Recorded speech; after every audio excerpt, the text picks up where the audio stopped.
చదువుకోవడం అంత పాపం? అవును, మహాపాపం.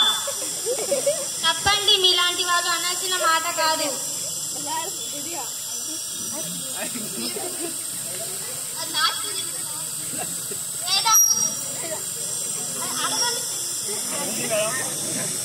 అయ్యా, నేనేం గొప్పదాన్ని కాను. సామాన్యమైన స్త్రీని. మీరంతా పెద్దవాళ్ళు, వేదాలు చదువుకున్న గొప్పవారు. ఒక ప్రశ్నకి సమాధానం చెప్తారా?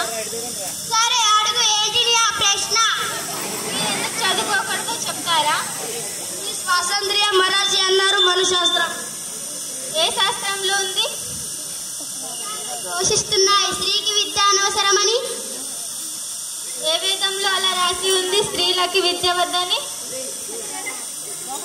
నీకు రుజువులు సాక్ష్యాలు చూపించాల్సిన అవసరం మాకు లేదు.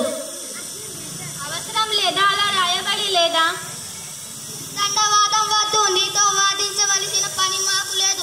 ఈ రోజు నుండి నువ్వు బడికి వెళ్ళకూడదు. ఆడవాళ్ళకి చదువు చెప్పకూడదు. రాసిన వాడిని నీకు చూపించవలసిన పని లేదు. ఎందుకో సరైన కారణం చెప్తే మానేస్తాను. దీన్ని కొట్టండి, రబ్బరు చల్లండి. ఏమిటే మా మాటే కాదంటావా? అజ్ఞానంతో మాట్లాడితే అర్థం లేని మూడు నమ్మకాలు. అజ్ఞానంతో మాట్లాడితే మీ మాట నేను వినను.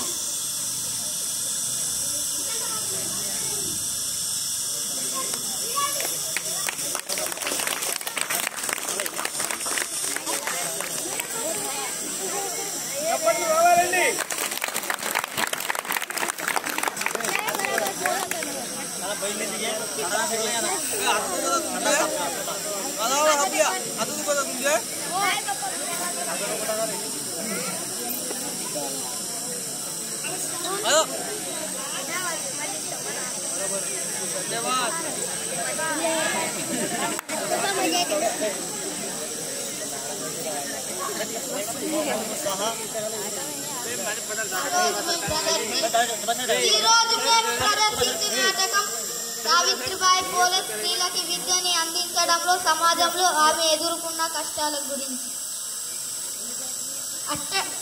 అట్టడుగు బలహీన వర్గాలు, మహిళలు, అందరి స్త్రీలకి సమాజ హక్కులు స్త్రీలకి కూడా అవసరమని, ఇది విద్యతోనే సాధ్యమవుతుంది. స్త్రీలకి విద్యని నేర్పించడానికి బయలుదేరిన భారతదేశంలో మొట్టమొదటి మహిళా ఉపాధ్యాయురాలు ఈ సావిత్రిబాయి పూలే గారు.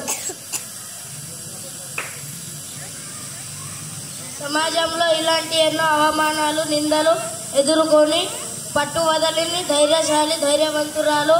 1848వ సంవత్సరంలో మొదటిసారిగా పాఠశాలని ప్రారంభించారు. బాల్యాన్ని ఆపించి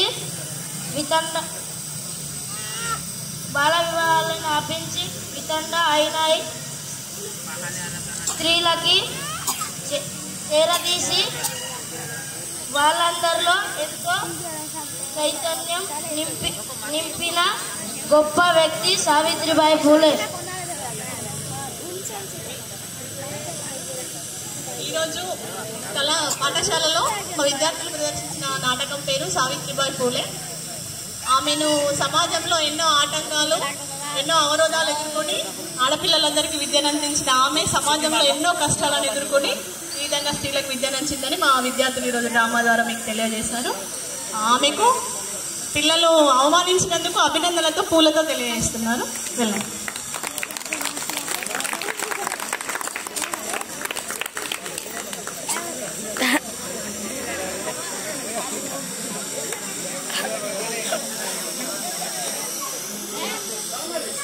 ఈ అవకాశాన్ని ఇచ్చిన వాళ్ళకి అందరికీ ధన్యవాదాలు.